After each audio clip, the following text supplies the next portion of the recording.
하나님의 말씀은 출애굽기 9장 8절로 12절 말씀, 여섯 번째 재앙인 악성 종기입니다. 우리가 지금까지 이렇게 재앙을 보면 재앙이 다 의미가 있어요. 우리가 첫째 재앙 피, 물, 이거 우리 생명인데 하나님 손에 붙들리지 않으면 그것이 오히려 저주가 되었죠.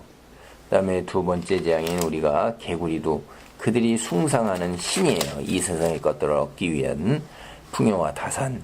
근데 그 개구리가 오히려 그들에게 재앙이 되었어요. 그들이. 그 다음에 넷째 재앙도 팔이에요. 그들이 섬기는 곤충의 신이에요. 그것도 그들에게 축복을 주지 못하고 재앙이 되었습니다. 그리고 그들은 자신을 정결하게 해서 우상을 섬겨요. 그런데 자신을 정결하게 하는 능력이 없는 거예요. 이가 돼서 부정한 사람이 되는 거예요. 그러니까 스스로 믿고 의지하고 복을 주기를 바랐던 것들이 오히려 재앙이 되었고, 자기가 스스로 정결하게 해서 치성을 드리려고 했는데 자기 자신을 정결하게 할 수 없는 능력을 없는 무능력한 피조물이라는 것이 드러났어요. 그 다음에 이 세상에 달아가면서 정말로 자기들이 의지하는 것들이 재물인데 그 재물도 자기가 다스리지 못한다는 것을 가축의 돌림병으로 인해서 확실하게 드러났던 것입니다. 그것도 하나님께서 은혜를 베푸시는 거예요. 근데 이 가축의 자기네들의 이 가축이 재산인데 이 재산 그 애굽이 황소를 굉장히 신성한 동물로 숭배를 했어요. 그래서 암소나 암소하고 여인하고 겹친 이런 형상의 여신을 도시에 이렇게 만들어 놓고 섬기고 제사를 지냈죠. 여러분이 애굽의 이런 문자, 그림 이런 걸 보면 밑은 사람인데 위는 곤충이나 사람의 모습을 한 이런 것들, 이런 형상들을 많이 만들어 놓은 것들이 이게 바로 숭배하는 우상이었던 것이에요. 여섯째 재앙은 이제 종기인데 이거는 너희가 소중하게 생각하는 건강, 이것조차도 너희는 내가 너를 유지할 것 같지만은 그것조차도 너는 의지할 능력이 없는 피조물에 지나지 않는다는 것입니다. 8절입니다. 여호와께서 모세와 아론에게 이르시되 너희는 화덕에 제 두 웅큼을 가지고 모세가 바로의 목전에서 하늘을 향하여 날리라. 그 제가 애굽 온 땅에 티끌이 되어 애굽 온 땅의 사람과 짐승에게 붙어서 악성 종기가 되리라. 이 화덕이라는 것은 벽돌을 굽고 그 다음에 빵을 굽고 그리고 몸을 데우는 데 썼던 이 난로 같은 것들이고 또 이렇게 굽는 가마 같은 거였겠죠. 이것이 이들에게 있어서 뭐냐면 애굽의 입장에서 보면 그 이스라엘 민족을 다스리는 하나의 수단과 도구죠. 그런 것들이. 그들이 강제 노역을 시키면서 심하게 노역을 시킬 때 이 벽돌을 구워내고 그런 도구나 수단으로서 그 노동의 도구고 수단이잖아요. 근데 그것이 자기들에게 오히려 뭐가 되냐면 재앙이 되는 거예요.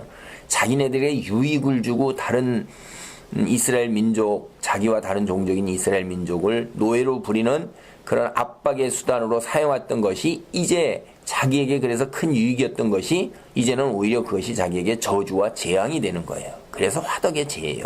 그 재를 가지고 날렸을 때 악성 종기가 그대로 다 붙어버리는 거예요.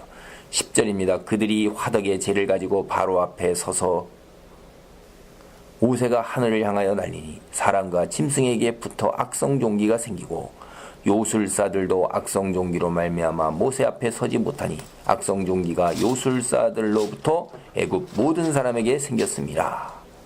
여기에 보면 9절도 온 땅, 그 다음에 11절에 와가지고선 애굽 모든 사람에게, 이게 얼마나 이게 심한 거예요. 예외가 없잖아요. 전국의 모든 사람들에게 이게 가능할 수 있는 거예요. 어떤 사람들이 이걸 과장법이라고 볼 수도 있겠지만은 과장이 아니라 실제로 그랬던 거예요. 10가지 재앙이 과장이냐? 아니라는 거예요. 현실적으로 실제로 있었다는 거예요. 그리고 실제로 일을 한 거예요. 그렇기 때문에 그들이 기억을 하고 이 왕조가 이게 멸망하는 거 다 기록이 있어요. 그런 거에 다 있는 건데 보세요. 사람이 건강을 자기가 챙길 것 같죠. 오늘날 사람들은 자기 건강을 위해서 얼마나 많은 신경을 써요.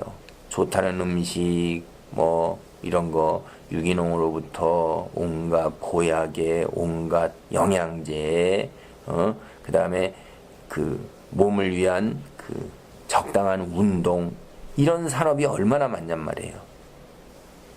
예로부터 경기에 불황에도 없고 망하지 않는 산업이 바로 이런 산업이라고 그랬어요. 건강과 관련된, 식품과 건강과 관련된 산업이라고 그랬는데, 오늘날도 굉장히 사람들이 건강에 많이 신경을 쓰는데 그게 자기 거냐 이거예요.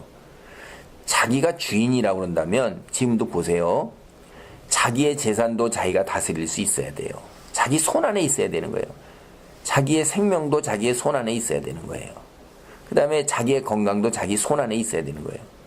근데 너희는 피조물이기 때문에 그런 것의 최종적인 마지막 권한을 누가 갖고 있는 거냐면 위에 우리를 만드신 창조주 하나님이 갖고 계시다는 거예요. 그걸 잊어버리면 안 돼요. 그러니까 내가 하나님께서 통치권을 주셔서 온 세상을 정복하고 다스리라고 했지만은 그러나 그 명령을 주신 위임하신 분이 위에 한 분이기 때문에 그분이 최종적인 거는 내게 다스리는 권한이 있고 그런 것을 움직일 수 있는 권한이 있습니다. 분명히 있어요. 인간은 하나님께서 창조하신 세계에서 하나님께서 우리에게 통치권을 위임하신 거예요. 그래서 다스립니다. 그러나 그 다스리는 것의 마지막 최종적인 권한은 하나님께서 행사하신다는 거예요. 그래서 여기도 보면 하나님께서 행사하심으로 말미암아 서지도 못하는 거예요. 서지도 못하는 거예요. 요술사는 그 책사나 이런 사람들이기 때문에 옆에 서서 항상 늘 섬겨야 되는 거예요. 옆에 누구를? 자기의 신, 자기의 군주를 섬겨야 되는 거예요. 요술사가 서지를 못해요. 모든 사람도 다 그런 거죠. 12절 그러나 여호와께서 바로의 마음을 완악하게 하셨으므로 그들의 말을 듣지 아니하였으니 여호와께서 모세에게 말씀하신가 같더라. 재앙 끝에 나오는 이 말씀, 이것도 한번 눈여겨보세요. 재앙 끝에 계속해서 이 말씀을 왜 하실까? 성경은 우리에게 귀에 못이 박히도록 반복하는데도 얼마나 완고하고 얼마나 돌같이 굳었는지 우리는 이렇게 수없이 반복을 해도 이 말씀이 우리 가슴에 와서 꽂혀서 그것이 우리가 부드러운 마음으로 변화되고 이러기가 굉장히 어렵다는 거예요.